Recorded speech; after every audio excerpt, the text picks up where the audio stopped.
Jujutsu Kaisen es una obra que se podría decir que es frenética. Constantemente están pasando cosas importantes e impactantes en la trama.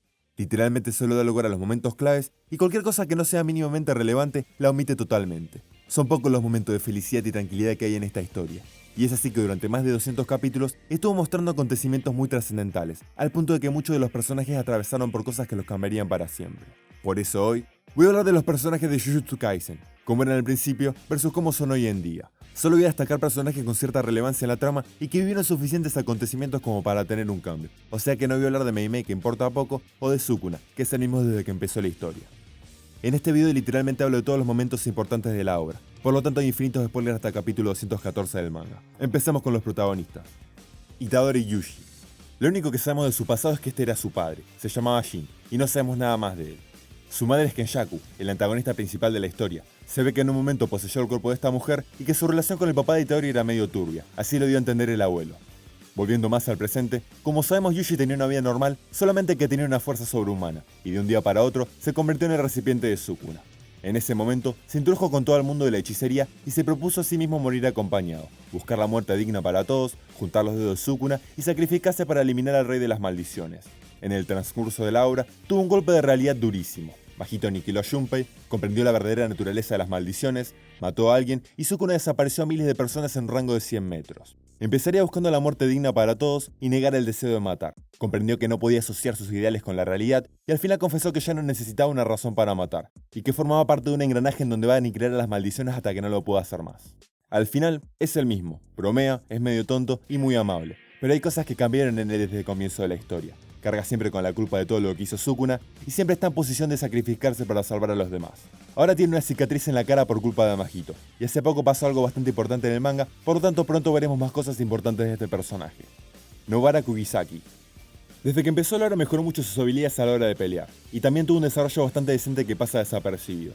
Es un personaje que tuvo unas buenas peleas, pero cuando se enfrentó a Majito, sin tuvo una estrategia excelente, pecó de confianza y le explotó la cara con su habilidad. Podemos ver cómo perdió un ojo y en el estado en el que quedó. Después la rescataron. Desde ese día, el autor nos vive haciendo dudar de si está vivo o no. Solamente vimos que mencionaron el tema, pero que no nos dijeron nada.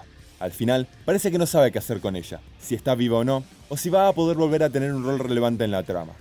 Teniendo en cuenta lo que está pasando actualmente, no creo que muera, pero no tiene la fuerza como para aportar algo significativo a la trama. Megumi Fushiguro. Este sin duda es un personaje bastante bueno, pero que el autor todavía no nos mostró lo que tiene para dar. Nos dejó en claro varias veces que es alguien con un potencial tremendo que va a acercar en hechos o momentos importantes en el manga en un futuro. Y ese futuro recién está comenzando ahora. Por lo tanto, recién ahora vamos a ver cambios importantes en él. ¿Pero qué hizo durante toda la historia? Desde que empezó la obra, desarrolló mucho su experiencia siendo hechicero, mejoró muchísimo sus habilidades y tuvo varias peleas a muerte. Cada vez que terminaba un arco y empezaba otro, mostraba un avance en sus habilidades, las cuales parece que practicó fuera de cámara. Y es así como ahora tiene el territorio casi completo y usa a la perfección su técnica de las 10 sombras. Sigue al pie de la letra su filosofía. Cree que el mundo es injusto, que un hechicero es una herramienta para garantizar justicia, que no es un héroe, que puede ser egoísta y salvar a quien quiera sin una razón de por medio, y odia a la gente malvada. De ahí que le pidió a Itadori que lo salve, a que no le tembló el pulso ni un segundo de matar a un hechicero malvado en el último arco, ni de mostrar su desagrado hacia ciertas personas. También fue temporalmente el líder del clan Zenin, cuando la ex cabeza murió en el incidente de Shibuya. En su testamento, le dejó el clan a él por el extremo potencial que tiene gracias a su técnica. Pero esto es totalmente irrelevante, ya que simplemente se mencionó y no pasó nada con eso. Megumi demostró que claramente no le importaba, y encima después el clan fue exterminado para siempre debido a un personaje del que voy a hablar en un ratito. Lo que sí, en los últimos capítulos, sorpresivamente Sukuna tomó el control de Itadori con el pacto que acordaron al principio de la obra. Convirtió el dedo de Yuji en un dedo maldito de Sukuna y poseyó a Megumi haciéndole tragar el dedo. Luego empezó a pelear con Itadori. No sabemos nada más de esto, pero la resolución de esto va a cambiar a Megumi. Satoru Gojo. Viendo la historia de manera cronológica, lo primero que sabríamos de Satoru es que en su juventud ya destacaba en el mundo de la hechicería como un niño especial. Desde chico sería fuerte y muy imponente. Fue criado sabiendo que era muy especial. Luego llegaríamos a su etapa adolescente y veríamos una versión muy inmadura de él, en donde era sumamente egocéntrico y confiado. Quería que la hechicería no era para salvar gente, que la podía usar a su antojo y también que podía hacer lo que quería porque era el más fuerte. Luego de fallar en su misión de proteger al recipiente de la vasija estelar, junto con que Geto se corrompiera y se convierta en villano, comprendería que la fuerza no es la solución para todo, y lo corrupto que es el mundo de la hechicería. A partir de ahí creció y desarrolló su ideal actual de educar a los futuros hechiceros para arreglar el mundo de la hechicería. Teniendo esto en cuenta, pasaremos a su versión actual siendo profesor. Acá cambiaría los lentes por las vendas y luego usaría una banda negra. En el incidente de Shibuya, tendría una pelea contra el grupo de maldiciones conocido: Yogo, Hanami, Majito y Choso. Tendría una de lo que a mi parecer es de las mejores peleas de la obra y lograrían contrarrestarlo. En un momento, utilizó su expansión territorial durante 0,2 segundos y aniquiló a miles de monstruos creados por Majito. Al final, lo estaría esperando quien parecía su mejor amigo. Kenjaku aprovechó su confusión y usó la prisión confinadora, la que nos mencionaron al principio del anime, y encerraron a Satoru en ella. Actualmente está en esta caja, en un lugar lleno de calaveras en donde no fluyó el tiempo. Está bastante tranquilo y confía en que lo van a rescatar. En este momento parte de la trama se centra en rescatarlo él. Es complicado porque destruyó las únicas dos herramientas que sirven para sacarlo de ahí, y ahora tienen que recurrir a una hechicera que puede cancelar técnicas malditas. No sabemos cuándo vamos a volver a verlo y sinceramente no pinta que lo liberen pronto. Ahora vamos con los alumnos de segundo y hechiceros en general. Togi Inumaki. Este es un personaje bastante carismático, que destacó por su buen diseño y por cada diseño de ingredientes de onigiri. La verdad que tuvo muy poca influencia y apariciones en la historia. Fue amigo de Yuta en el One Shot, lo vimos un poco en la primera temporada, y apareció en el incidente de Shibuya tomando un rol secundario de ayuda. Pero para la tristeza de él, cuando Sukuna abrió su territorio y destrozó todo, él fue afectado por esto y perdió un brazo. De ahí no sabemos absolutamente nada más de Togi Inumaki. La verdad que no es un personaje que tenga mucho que hacer. De igual manera, pertenece a un clan de hechicería destacado como lo es el Inumaki y es amigo de personajes importantes. Mai Zenin. Como vimos, es un personaje bastante secundario en la obra. No es una hechicera fuerte y no tiene mucho que hacer. Lo único interesante planteado de ella es su relación con Maki, ya que en el arco del torneo escolar vimos cómo si demostró un comportamiento agresivo hacia su hermana, en realidad le tenía envidia, ya que, a pesar de que las dos fueron altamente maltratadas y ninguneadas por su clan, Maki se enfrentó a eso convirtiéndose en alguien fuerte. Ella no tenía la voluntad de hacerlo y no quería quedarse detrás de ella. Esto es interesante porque, en un futuro, comprendería su nulo interés y potencial en el mundo de la hechicería y se sacrificaría por Maki. Actualmente sabemos que la rescató Momo la brujita, pero desconocemos si está muerta o viva. Maki Zenin. Como vimos en el One Shot, desde el principio quiere destruir su clan por sus costumbres y por el maltrato que recibió. Esto también la motivó a ser hechicera a pesar de no tener talento para esto. Sin embargo, si bien tiene una premisa interesante, no es un personaje que pueda hacer mucho por lo que tuvo un rol secundario. Pero en el incidente de Shibuya, peleó junto con Nanami, el dueño del clan Zenin, contra Dagon. De ese combate salió lastimada y cuando salieron, los estaba esperando Yogo, el cual los quemó a todos a quemarropa. Luego, saldría viva de ese acontecimiento gracias a que la salvaron, pero cambiaría su aspecto para siempre. Cortaría su pelo y tendría quemaduras por todo su cuerpo. Más tarde, iría al clan Zenin a buscar armas para luchar en el arco actual. Ahí la estaría esperando su padre, el cual la odia, y justamente por eso pelearon a muerte. Maki perdería, recibiendo una herida mortal, y sería enviada junto con Mei a un espacio lleno de maldiciones para hacer comida.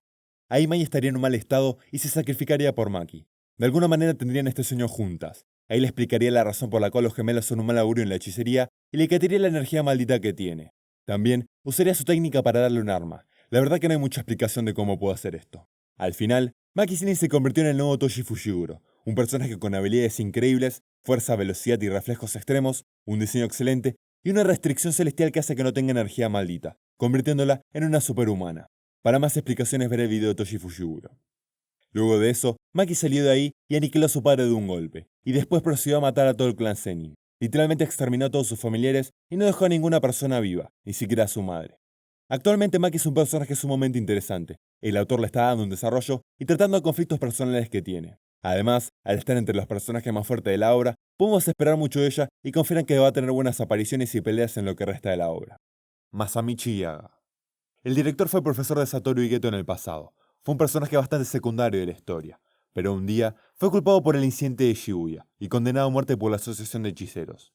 Luego, sería asesinado por el director de la escuela de Kioto. Panda. La verdad que no hay mucho para decir de él. Lo que sí, posterior a la muerte de su padre, no se vio para nada afectado, solamente lloró y nos dejó un excelente diálogo. Ah, y también en el manga nos mostraron la forma faltante. Como sabemos, Panda tiene 3 núcleos de energía maldita dentro de él. Uno es suyo y el otro de sus hermanos. Cuando cambia de núcleo, cambia de forma. Uno es el del gorila que vimos en el anime y el faltante es de su hermana, un Triceratops. El tema es que cuando nos mostró esta forma, tuvo una pelea con un hechicero extremadamente fuerte y fue destrozado en todas sus formas. Y al final, resultó ser decapitado y atravesado. Ahí Panda tendría una especie de sueño y lo veríamos a él de niño. Ahí mostrarían la relación de Panda con sus 2 hermanos, hasta que en un momento apareció quien parece ser Yaga en forma de marioneta y selló a los 2 hermanos diciendo que no estaban abandonando a Panda, sino que ellos eran los abandonados, haciendo una especie de despedida.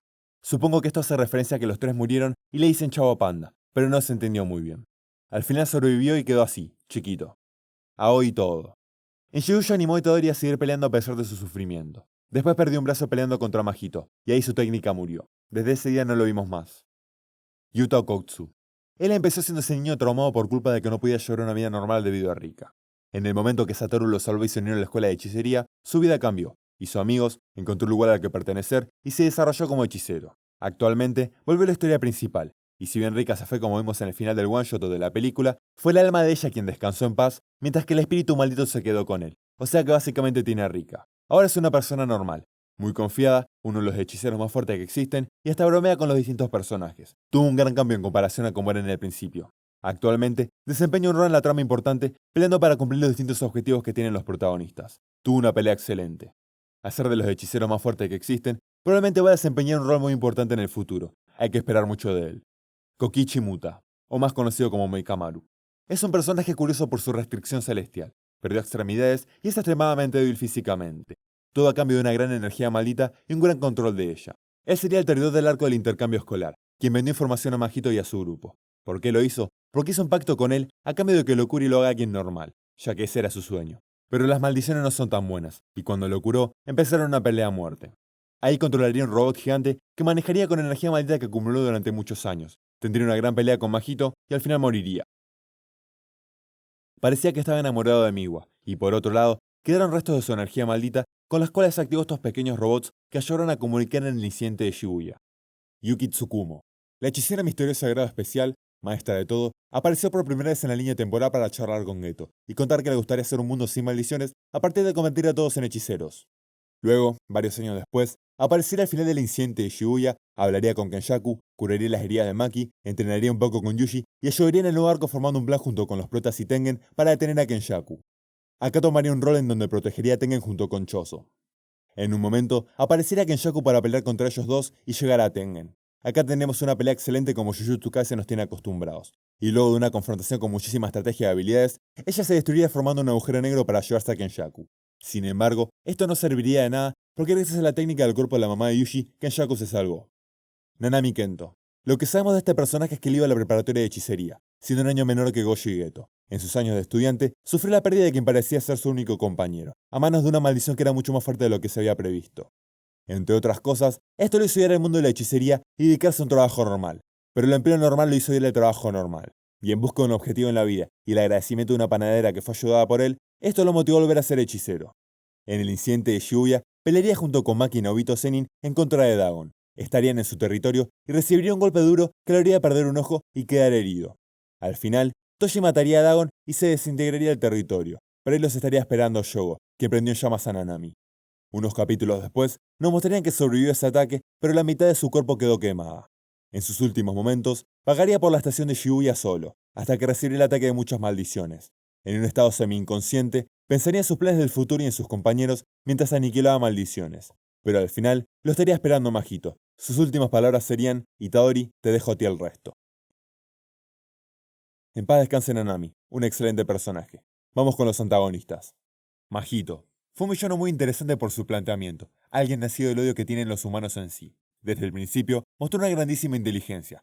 Fue planteado como un niño y al correr de los capítulos desarrolló exponencialmente su inteligencia y su habilidad. Al poco tiempo de nacido, ya tenía un gran uso de su técnica y no tardó mucho en adquirir su territorio. Además, tarda muy poco en aprender, lo que le permite usar el Black Flash, una expansión territorial de 0,2 segundos.